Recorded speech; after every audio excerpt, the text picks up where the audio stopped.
Pessoal, todo mundo de volta, todo mundo imbuído do firme propósito de ficar em casa e de estudar direito dos pacientes no curso de Direito Médico Hospitalar da Escola Paulista de Direito. Sim, que bom, fico feliz com isso. Então vamos dar sequência. Gente, eu perguntei para vocês no último vídeo, no nosso último encontro virtual, o seguinte: se partindo dos princípios que regem o direito médico e hospitalar, havia efetivamente necessidade da gente ter leis, regras, enfim, que cuidem dos direitos dos pacientes. É isso? Muito bem. Apesar da reflexão de cada um de vocês, e todas elas são válidas, nós temos sim diversas normas que vão cuidar dos direitos dos pacientes, tá bom? Lei Orgânica do SUS, Lei 8080 de 90, cuida lá do respeito à autonomia do paciente, por exemplo, é um direito, nós já tratamos disso, nós já falamos disso. O Ministério da Saúde, na portaria de consolidação número 2, traz diversos direitos do paciente. Direito à liberdade de escolha, direito de ser respeitada a sua liberdade de escolha, direito de escolher e rever a sua escolha, direito de nomear procurador de cuidados de saúde, direito de visita, ou seja, direito de ser visitado, porque aí a visita é importante para fins da humanização da assistência, do calor na assistência, para favorecer o processo de evolução do estado de saúde para melhor, né, da pessoa. Enfim, ela traz para a gente diversos direitos lá. Vou falar uma questão do direito de visitas específico, que é o seguinte: o direito de visita, assim como todos nós já dissemos, não é um direito absoluto, porque por indicação médica pode-se o paciente não poder receber visitas. E por indicação médica ou da administração de uma unidade hospitalar, por exemplo, determinada visita pode ser vedada. Uma visita que não se comporta adequadamente, que não siga as regras, que insista em levar produtos alimentícios fora da dieta, enfim, embora a visita seja um elemento importante na assistência do paciente, esse também não é um direito absoluto. Mas, gente, nós temos ainda no Ministério da Saúde as políticas públicas do combate ao câncer, política pública da saúde da mulher, política pública relacionada à assistência hospitalar, política pública transfusão de sangue, as políticas públicas de segurança do paciente, saúde do homem, saúde indígena, enfim, voltando para a Lei Orgânica do SUS, a questão relativa à saúde indígena também, ao atendimento, a internação hospitalar, atendimento do parto, pós-parto, pré-parto, parto, pós-parto, enfim, nós temos aí vários riscos ou vulnerabilidades que são protegidas e são tratadas sob a esfera de interesse de políticas públicas, e isso tudo vai se reverter em direitos dos pacientes, não tenham a menor dúvida disso.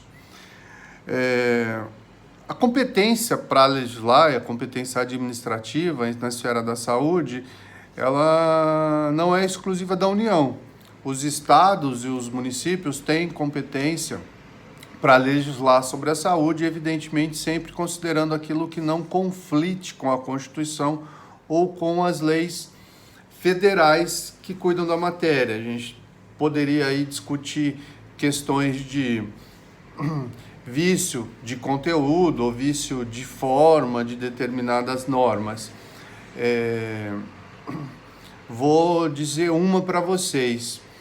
Por exemplo, uma lei que diga, agora, infelizmente, podia ter olhado antes de começar a falar, mas se eu não me engano ela é de Santo André, que fala sobre a obrigação de se divulgar o boletim médico dos pacientes. Então, os familiares, no âmbito da esfera de interesse de uma relação médico-paciente estendida, para os familiares, as unidades hospitalares teriam o dever de divulgar um boletim médico, tá certo? Essa norma, ela foi objeto de uma ação direta de inconstitucionalidade, considerando o vício de iniciativa. Essa norma não poderia ter sido editada a partir de iniciativa do Poder Executivo, teria que passar pela Câmara, enfim. A questão que se discutia ali era de vício de iniciativa, ou seja, vício de forma. Muito bem, essa ação direta ela foi julgada procedente, se declarou inconstitucional a norma, e essa decisão de primeira instância foi mantida pelo Tribunal de Justiça do Estado de São Paulo. Ponto. O que a gente tem de interessante nisso? Ao julgar essa norma municipal, o Tribunal de Justiça, além de considerar o vício de iniciativa, que seria aí,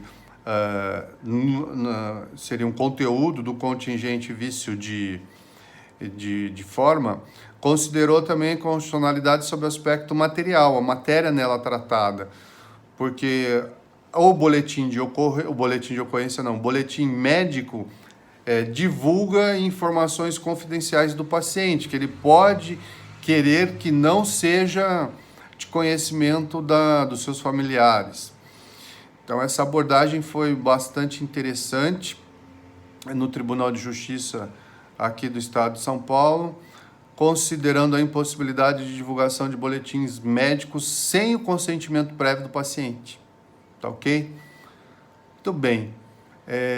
Então, só para vocês terem uma ideia do tanto de normas que procuram disciplinar os direitos de pacientes, tá bom? Mas eu vou fazer referência a uma lei específica, a Lei Mário Covas. Eu vou tomar a liberdade de ler aqui o número e alguns artigos dela, como se estivéssemos em sala de aula. A Lei Estadual Paulista, número 10.241, de 17 de março de 1999, acabou de fazer aniversário. Essa lei dispõe sobre os direitos dos usuários do sistema de saúde no estado de São Paulo, ok? Lei Mário Covas, porque ela foi publicada numa época que o Mário Covas, estando governador do estado de São Paulo, passava por problemas graves de saúde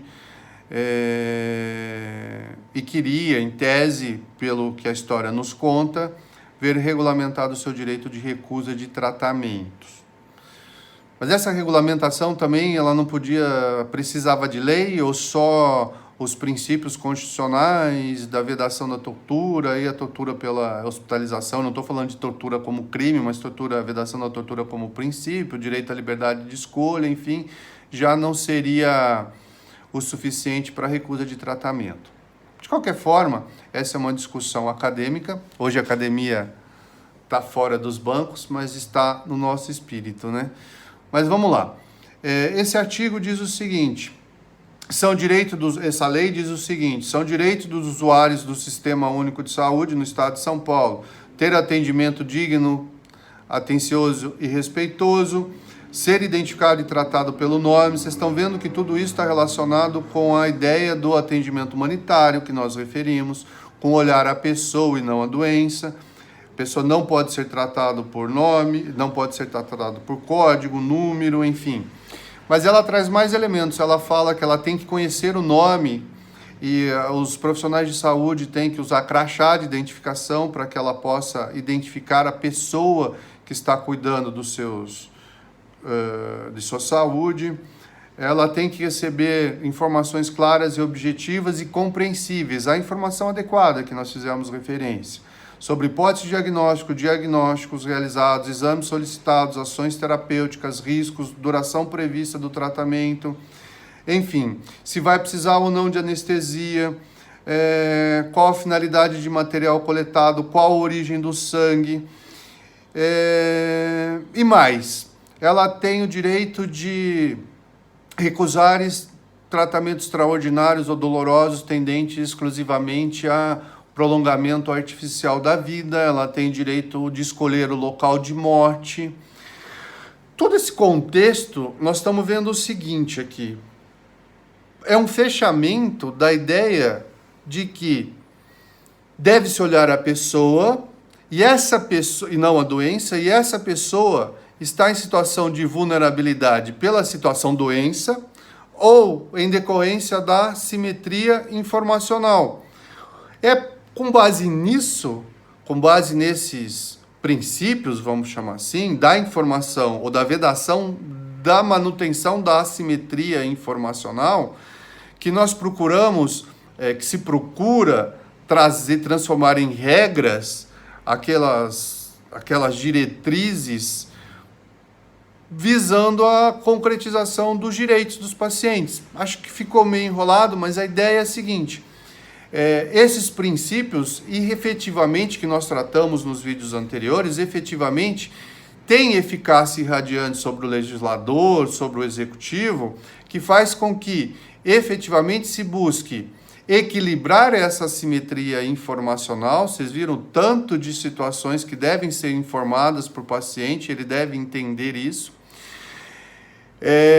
E o tanto de ideias de cuidado com a pessoa e não exclusivamente com a doença, olhar a pessoa e não a doença, tá certo? E nós temos aqui também questões relativas à letra das receitas, receber o nome genérico, isso na Lei Mário Covas.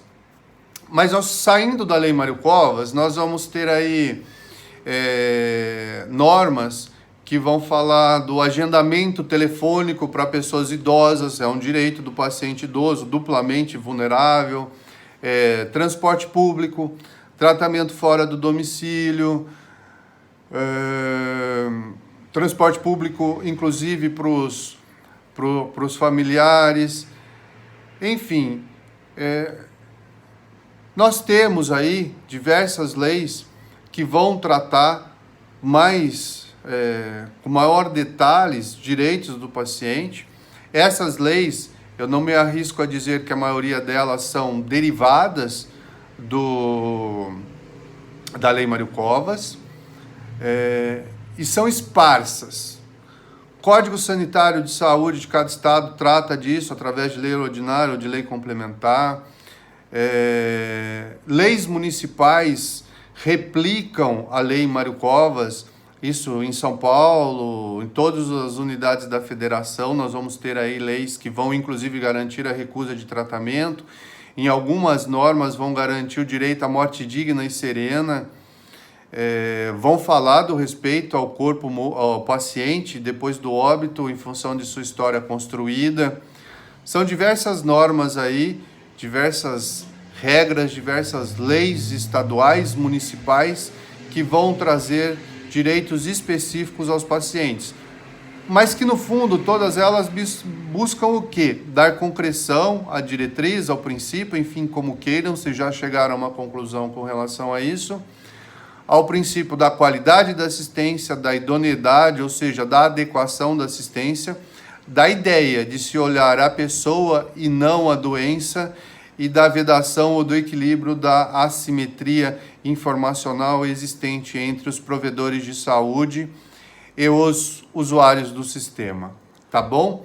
Fiquem atentos para as normas específicas de cada estado, de cada cidade, que vão tratar dos direitos dos pacientes. Tá bom, gente? Até já